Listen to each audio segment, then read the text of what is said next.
So we are finishing up our notes for section 4.5, day 3. Looking at example 5, it says to solve a trigonometric equation algebraically. It said to find the value of x between pi and 3 pi over 2 that solves the equation secant of x equals negative 2.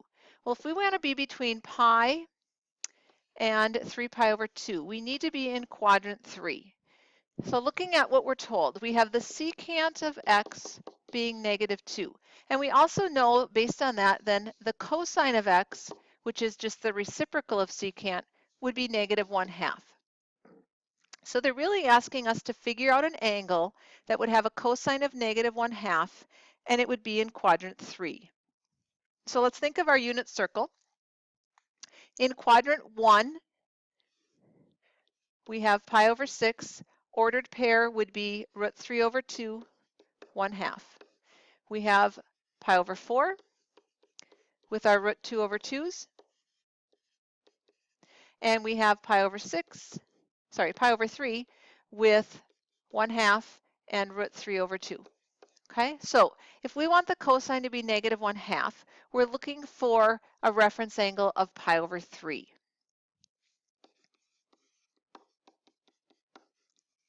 And now we need to draw that in quadrant 3. This would be pi over 3.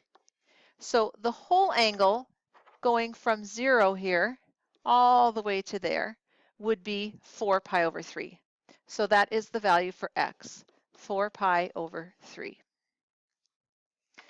All right, question 6.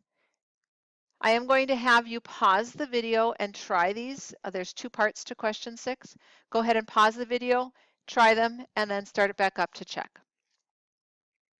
All right, question 6 says to solve for x in the given interval, you should be able to find these numbers without a calculator using reference triangles or simply a reference angle in the proper quadrants. All right, so if we have the cosecant of x equaling 2, we also know that the sine of x has to be the reciprocal, or 1/2. And our reference angle at pi over 6, we have the point root 3 over 2, 1/2. So if we want the sine to be 1/2, we're looking at a pi over 6 kind of angle.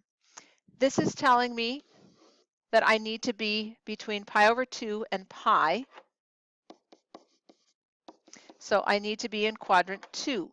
Now, we can either draw it as a reference angle using a pi over 6 here, or we can think in terms of drawing a triangle using that reference triangle. That works as well. Okay?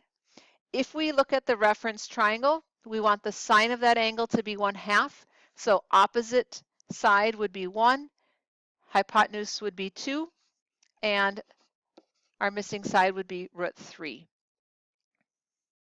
All right, so we need the angle that has the sine of 1/2, and we want it to be in quadrant 2. All right, so we need to go from here all the way to there.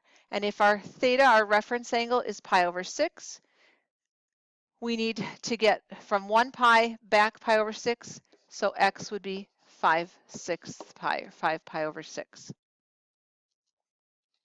All right, the second one says the cotangent of x equals 1. If you want to think of that with the reciprocal, that means the tangent of x is the reciprocal of 1, or 1. The quadrant that they are telling us we can be in is from negative pi to negative pi over 2. So we have to be going in a negative direction. This would be negative pi over 2. This would be negative pi. So we want to be in quadrant 3. And if the tangent is 1, that means the sine over the cosine has to be 1. And for that to work out, then the sine has to be the same as the cosine for us to be able to divide and get a 1. And the reference angle that gives us that is our pi over 4's. All right, our point is root 2 over 2, root 2 over 2. So we are looking at a reference angle of pi over 4. We want to be in the third quadrant, so we need to be down here. But it doesn't want us to go this direction. We want to go this direction, because right here we have to be looking at negative angles. So we want to go in the negative direction. So my final answer is going from here this way.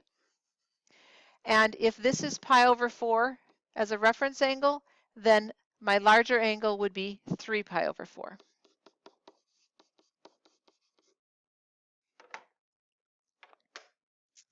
And that should be negative since we are going in a negative direction. All right, our last one. Example 7, it says find the smallest positive number x such that x squared is equal to the cosecant of x. This is done graphically. All right, and if you look at what they've shown us in our picture, we have our x squared, that is the black parabola that's been drawn in, okay? And then we have the cosecant, which is our blue pieces, okay?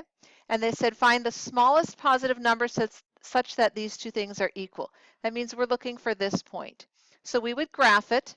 Notice the window that they've set. Negative 6.5 is a little bigger than negative 2 pi. So we're going roughly from negative 2 pi to positive 2 pi.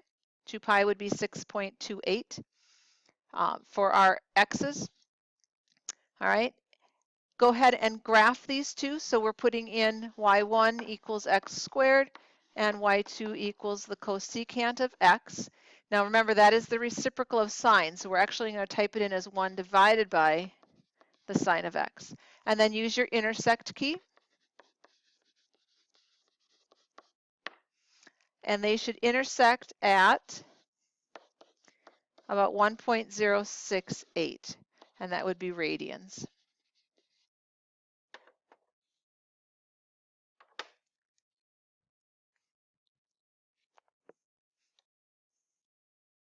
All right, so your day 3 assignment is right there.